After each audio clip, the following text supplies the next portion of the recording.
बिस्मिल्लाहिर्रहमानिर्रहीम। नाजरीन, hit story के साथ मैं हूँ शमशाद मांगट। नाजरीन, जना गार्डन जिसे federal employees cooperative housing society भी कहते हैं, उसके इलेक्शन हुए 6 माह हो चुके हैं, लेकिन उन इलेक्शन का तनाज़ा अभी तक बरकरार है। पहले तो जो बॉडी जीती थी उसका नोटिफिकेशन नहीं हो रहा था, लेकिन फिर पुरअसरार तरीके से उसका नोटिफिकेशन हो गया और अब वो नोटिफिकेशन फिर एक बार मुअत्तल है। मामला अगरचे अदालत आलिया में है, लेकिन ये मामला जल्दी सुधरने चाहिए थे। और आज भी इस्लामाबाद हाई कोर्ट में इस हवाले से समाअत हुई है और अब्दुल वाहिद कुरैशी जो हैं वो अदालत में पेश हुए थे और जस्टिस मोहसिन अख्तर कियानी साहब की अदालत में ये मामला ज़ेर बहस आया और वहाँ पे एक अजीब सूरत हाल पैदा हुई।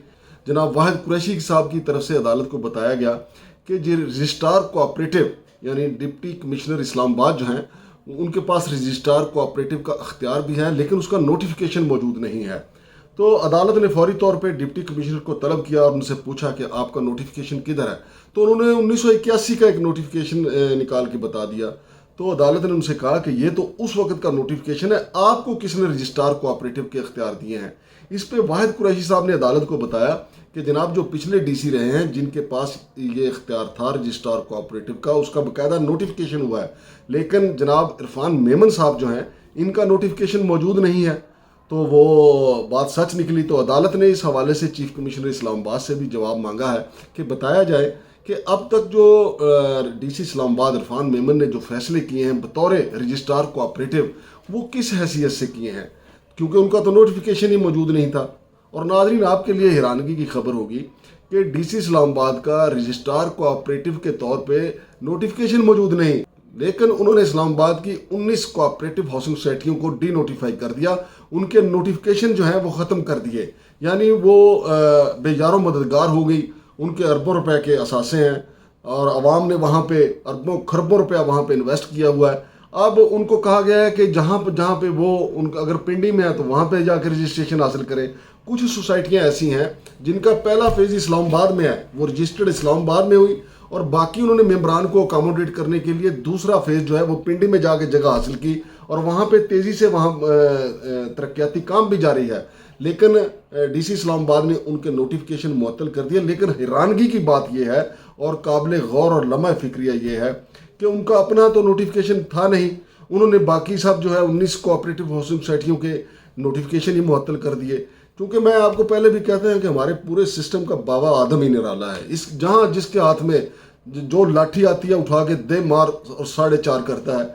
और मौसूफ हमारे जो डीसी इस्लामाबाद साहब हैं, उनको चाहिए था कि कमिश्नर साहब से पहले इसके अख्तियारात लेते, एक अपने आप को नोटिफाई करते कि आप रजिस्ट्रार कोऑपरेटिव भी हैं।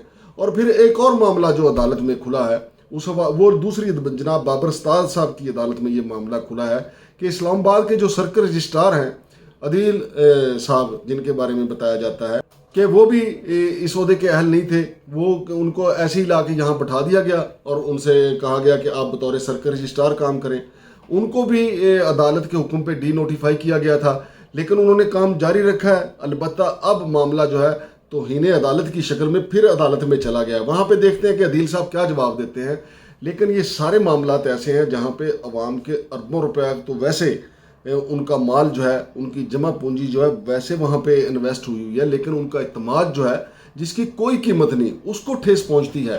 अब चाहिए तो ये जो मशीनरी है, जो सिस्टम है, उसके लोग कानून और आइन के मुताबिक काम कर रहे हो। अगर डीसी इस्लामाबाद का अख्तियार हो अमन अम्मा के हवाले से, डीसी इस्लामाबाद का काम हो किसी और रेफरेंस के हवाले से, लेकिन वो अपना अख्तियारात जो रजिस्ट्रार कोऑपरेटिव के तौर पे इस्तेमाल करना शुरू कर दे, चीफ कमिश्नर को बताए बगैर, चीफ कमिश्नर तो अपने आप को नोटिफाई किए बगैर, तो अवाम का क्या हाल होगा। वो 19 कोऑपरेटिव हाउसिंग सोसाइटियाँ तो इस मामले में अदालत गई हुई हैं, वहाँ से इंसाफ मांग रही हैं। अदालत जो भी फैसला करेगी ये अदालत की सवाबदीद पे है। ज़ाहिर है अदालत आइन और कानून को देखेगी कि आगे क्या करना है। लेकिन ये जो वारदात हुई है गैर कानूनी तरीके से, इसका जवाब कौन देगा। और दूसरा अहम मामला ये है कि federal employees cooperative housing society में धांधली का इशू है।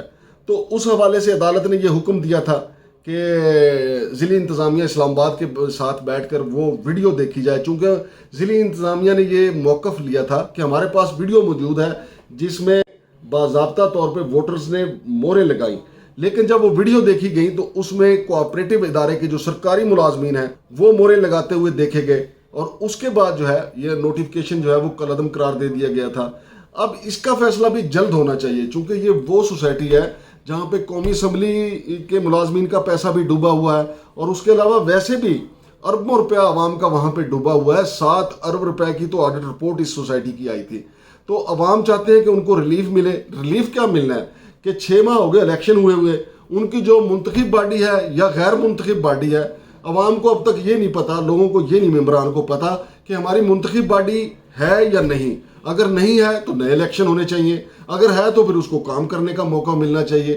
تو یہ کام جلد از جلد کرنے والے ہیں۔ اور دوسرا میری گزارش یہ ہے کہ جن لوگوں نے دھاندلی کی ہے، جو ووٹ ڈالتے سرکاری ملازمین پکڑے گئے ہیں، تو کیا ہمارا کوئی قانون نہیں ہے کہ ان کے خلاف ایکشن لیا جا سکے؟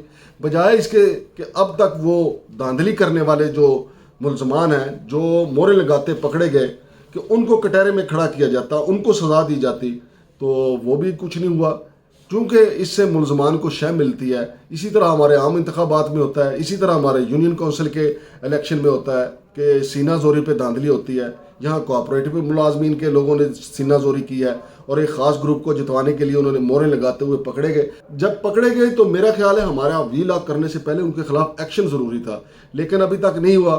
اب دیکھتے ہیں کہ ڈی سی اسلام آباد کو رجسٹرار کوآپریٹو کے اختیارات ملتے ہیں یا نہیں، اور وہ عدالت میں کیا جواب دیتے ہیں۔ اور دوسری طرف سرکل رجسٹرار عدیل صاحب ہیں، ان کے خلاف توہین عدالت کا مقدمہ عدالت میں چلا گیا ہے، ان کا مستقبل کیا ہوتا ہے؟ یہ سارے بڑے اہم سوالات ہیں، چونکہ ان 2 عہدوں کے ساتھ عوام کا اربوں روپیہ بھی جڑا ہوا ہے، اور عوام کا وہ اعتماد جس کی کوئی قیمت نہیں وہ بھی جڑا ہوا ہے، اور یہ اعتماد بھی اور یہ پیسہ بھی یقینی طور پہ ہماری اعلیٰ عدالتیں جو ہے اچھے فیصلوں کے ذریعے بحال کر سکتی ہیں۔ شمشاد مانگڑ کو اجازت دیجیے، اللہ حافظ۔